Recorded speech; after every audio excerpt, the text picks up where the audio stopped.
guddiga ganacsatada Soomaaliyeed ee ku dhaqan xaafadda Islii ee magaalada Nairobi ayaa ka hadlay arrimihii ugu dambeeyay ee dalka Kenya sidoo kalena xukuumadda dalka Kenya ugu baaqay inay 13 xawaaladood ee xayiraadda lagu soo rogay dib loo fasaxo faafahinta warkaasina waxa inoo hayay wariyaheena Cabdixakiin Saciid shir saxaafadeedkani oo ay soo qaban qaabiyeen guddiga ganacsatada Soomaalida ee xaafadda Islii ayaa looga hadlay xaaladihii ugu dambeeyay ee ka soo cusboonaaday dalkani Kenya kuwaasi oo ay ugu mudnaayeen weerarkii ka dhacay gobolka Waqooyi Bari dalkani Kenya gaar ahaan magaalada madaxdiisa Gaarisa xidhitaanka xawaaladaha Soomaalida ee dalkani Kenya iyo sidoo kale celinta qaxoontiga Soomaaliyeed ee ku jira xeryaha dalkani Kenya gudoomiyaha guddiga ganacsatada ee xaafadda Islii Ibrahim Xuseen oo war-saxaafadeedkani u soo jeediyay warbaahinta ayaa ugu horeyn si weyn uga hadlay weerarkii lagu qaaday jaamacadda Gaarisa ee gobolka Waqooyi Bari dalkani Kenya isagoona ka tacsiyay intii ku dhimatay weerarkaasi anigoo ku hadlayo codkii Islii Business Community waxaan rabaa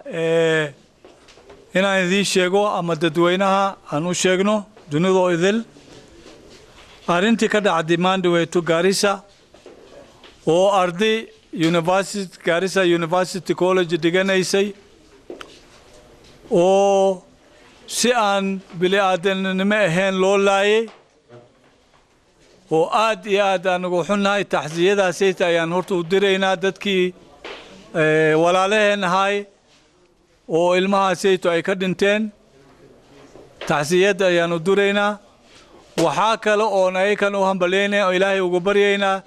dhanka kale gudoomiyaha guddiga ganacsatada ee Soomaalida ayaa sharci darro ku tilmaamay xidhitaanka xawaaladaha Soomaalida ee dalkani Kenya waxaana uu sheegay inay si sharciga dalka waafaqsan u hawlgalaan isla markaana in si fudud loo xidho ay tahay wax laga xumaado xawaalayaalkaasayto waa dad sharciyan qabaan waa dad license la siiyay waa dad cashuur bixinayo waa dad dawladda Kenya ay ka warqabta xawaalayaal